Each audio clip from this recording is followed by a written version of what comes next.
Alright, get out, it's a fire-lighting session. So, what we got? What the hell? We've got, Jesus.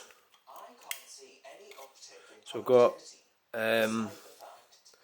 fire lighters, we've got some tissues, we've got kindling. Right, so you can see what we're burning. There's,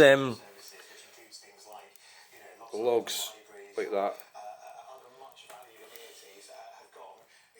Seasoned logs. So let's see how we get on. Right. No need to phone the council. No need to report me.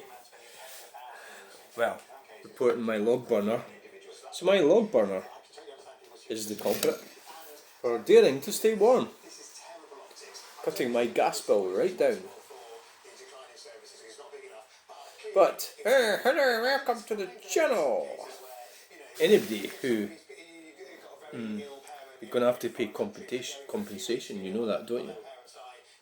You are going to have to pay me. So that's what's coming next. Now I'll teach you to be a fanny. And we're going to do a video on you as well. Yes. Why don't we just do that? Heather's numpty neighbour next door video. And oh my god, nobody would ever buy the house after I've done that video. They're like, oh, look at this. This is bodged up. Oh, look at that, that's fucked up. Oh, look at that, that's not been done right. Oh dear, look at that, that's shit. Oh dear, how did they get planning permission for that? God knows. How did they get planning permission for that? Oh, maybe they had connections in the council. Maybe he's got pals in the council, or they've got pals in the council. Because you can always take advantage of your pals in the council, can't you? You know, and that's what's handy if you're in the Freemasons, isn't it? Yes. You have privilege over ordinary people. You can get what you want. You can beat the rules. And use those connections to your advantage against other people. Isn't that wonderful? I wonder if anybody else has ever thought about doing that. So, right. The thing with log burners is, and fire. So what I do with mine now is, obviously it's a learning curve. I mean, I have had fires and log burners all sorts for years. But what I'm doing now is just put it on at night. So I can put it on all day long if I want. I have done in the past. I've decided that putting it on at night is probably the best option. So it's like, you know, I'm sort of being relatively decent, you know, so there's not too much smoke, you know, through the day and stuff. Certainly, you know, if temperatures drop, yeah, then I'll have it on through the day. And often I'll have it on through the day if I'm drying my clothes. So if it's really wet outside, I'll have the, you know, the drying thing up here, or the clothes hanging on it. So, you know, the next time I do the washing, it's a bit tricky getting it out now, you know, with the rain and stuff. So basically, just try not to be a total twat. But really, essentially, you can burn it all the time, but you're almost going to get somebody that's not happy about it. And of course, the councils are pro-green communism now. So the general sort of feelings are they tend to support persecution of anyone under green communism. So a log burner falls into that category. Somebody really pissed me off in the log burner chat today. This guy's going, somebody said they wanted to fit a log burner, and it was a council flat, and he said, how can you afford that if you're on benefits? So right, firstly, just because you've got a council house or flat doesn't mean you're on benefits. Secondly, if you are on benefits, it's none of his business. This is somebody, you know, this isn't me, this is somebody writing into the council, to log burner chat, asking for advice. So they said they wanted to fit a log burner to the flat, which belongs to the council. So the people are advising them that they need to get permission, you know, because the property does not belong to them. It does have a chimney which has been blocked off. So I reckon, so the question is, oh, how can you get a log burner if you're on benefits? So the question is, well, if you're on benefits, how can you get an air source heat pump or gas central heating? Why is that okay? Or storage heaters, why is that okay? So the guy's actually putting out some kind of perception that, or is he saying that? I don't know. It's hard to. There's a bit of a conflation going on because he's actually saying maybe the question is how can you afford a log burner? So a log burner, well, how much does it cost? £2,000.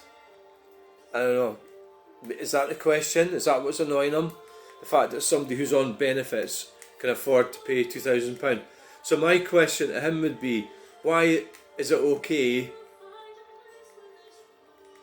Or does that mean that if you're on benefits like these people, well, I don't even know if they are or not, but the chances are they might be. So does that mean you're not allowed to buy a log burner or an air source heat pump? Because an air source heat pump will cost £12,000. We all know the government subsidises them, don't we? But it's still costing £12,000. So, you know, is he saying that? So the same sort of thinking pattern would be, oh, I'm on benefits, I've just bought myself a car. So how can you afford a car if you're on benefits? Well, people have cars that are on benefits, don't they? So the problem that this guy's got is that he's not recognising that the way things are changing in the way we do things, as in, you know, technology is moving on. So there's a cohort of, let's try and explain this, but there's a cohort of individuals that would have had work, now don't have work. And now, so say right now imagine you're a computer programmer right now and you're making big money. Who says in 20 years time that you will not have been replaced by AI? Do you know what I'm saying? So it might be that you're sought after right now, the job that you do, in 20 years time, 5 years time, maybe next year, next month, your job is defunct. They don't fucking need you. So Ken, what you're going to do? You're going to go on benefits, aren't you? Probably. Unless you've got, well, you know, unless you're willing to take some other job. You know, there's a chance you could land up on benefits, right? So, what I'm trying to say is, and Jordan Peterson speaks of this, he questions, what are you going to do with people who can't find work? There's a certain element of people who maybe are lower down in the IQ or something, and you're going to do away with all their jobs. Say like you replaced all the truck drivers, right, with autonomous trucks. And they're all programmed. Imagine, I mean, obviously that's not going to work, but it might do in the future. You just program it all stuff going in trucks, and the truck takes it to where the fuck it's going. Obviously, we know that that's not going to work because they'll all crash into each other, but maybe that's not the best example I've come up with, but so what's going to happen to the truck drivers who are out of work? Well, they're going to go on benefits, aren't they? You can't let them starve, can you? Fuck's sake. So, blah, blah, blah. Right.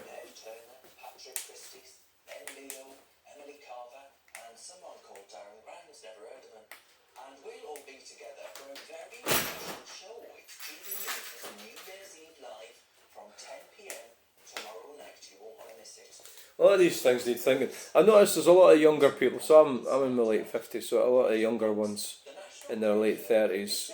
My friend's daughter and her pals, none of them work, none of them have jobs. I mean, whatever it is they do, who am I to question what they do, but I know quite a lot of people that don't work, don't have jobs. And they've got to have some kind of standard of living. Either you've got to get them a fucking job, haven't you? And it could be that they can't work because they've got health problems and all the rest of it, you know. So, I mean, I've got 2 children that don't work. My younger 2. The elder 2 work. Well, I think the elder 2 work. I don't know about Ian. I don't know where Ian is. I've never heard from him. I've no idea where the fuck he is. It'd be great if he got in touch with me. It'd be fantastic. come and visit me even, take me out for a coffee, go for a pint, who knows, it might be wonderful that happens, but it probably won't fucking happen, but you never know. So Ian, if you're watching this video, please get in touch. Ian with 2 eyes. You were named after my friend, who I'm still friends with. Never mind. Right. So where the fuck was I going with that? Well, as far as I know, they two work and the other two don't work. So that's their business, right? There's nothing I can do about it. I can't make them work. I can't force them to go and work, can I? They say, I've got this wrong with me, I've got that wrong with me, I don't need to work. So my son's like that, one of them.